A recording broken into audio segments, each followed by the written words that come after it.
Hello everyone, welcome to the first video in our series. Today I'll be reciting the first chapter of the Quran, known as Al-Fatiha, or the Opener. So without further ado, here I go. Bismillahirrahmanirrahim. Alhamdulillahi Rabbil Alameen. Ar-Rahmanir-Rahim. Maliki Yawmiddin. إياك نعبد وإياك نستعين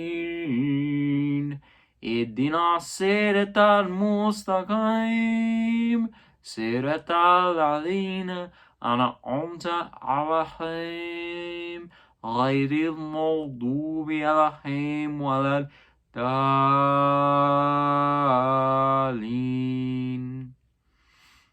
So to read the same chapter in English. Here it is. Give me 1 second here.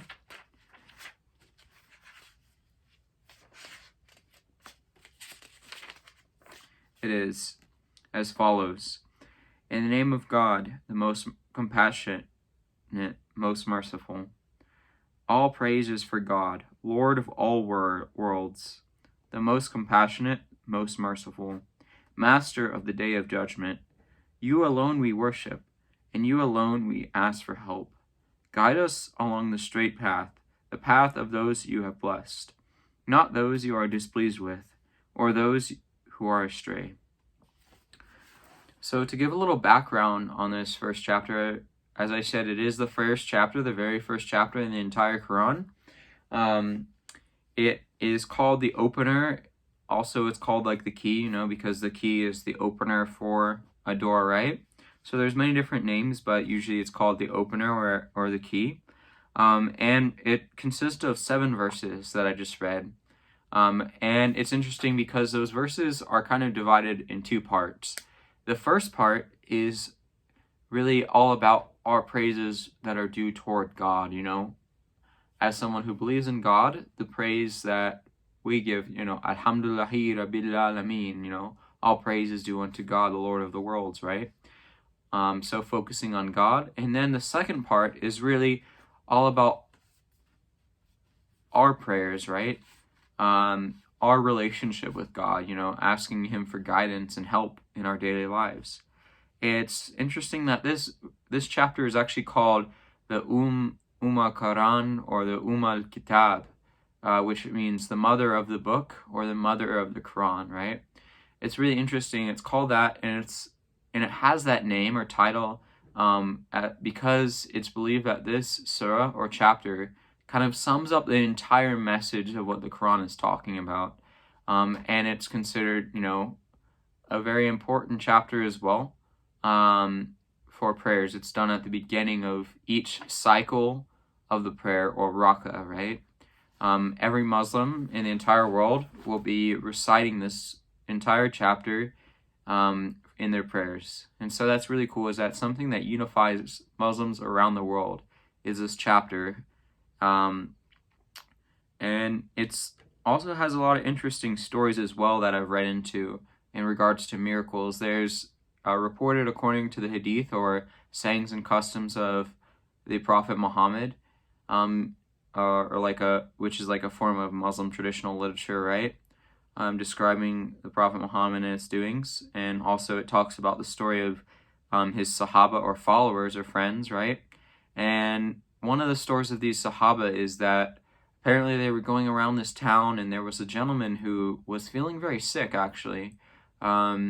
He was, not doing so well, and so it's believed that one of the Sahaba was brought over to this man's house, and instead of trying to, pour a bottle of medicine or popping a pill in his mouth, right? Like we might do modern times, right?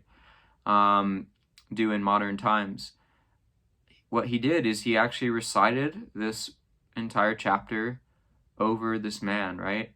And soon it's believed that he was healed from his illness, right? So it's really interesting. It's also called, a cure for every poison. It's reported that Muhammad, the prophet, said that it could cure every poison. So a lot of people think of this chapter as a cure for a lot of issues, right, in regards to health. And I'd like to also share a little bit too about my own experience in regards to this chapter. I myself have been Muslim in the past, you know. I was Muslim for about a year in high school.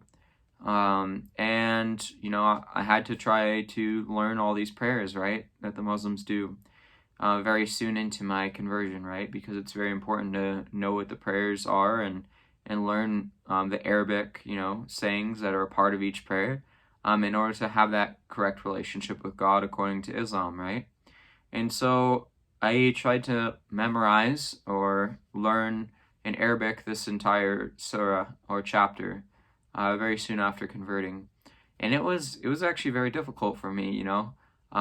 Arabic is not my native tongue, and I'm still learning a lot on Arabic, but at the time I remember I was trying just to go over and over in my head, you know, like, because I had like a little pamphlet that described, you know, a little book that kind of talked about like how to pray and what to say and things like that, right?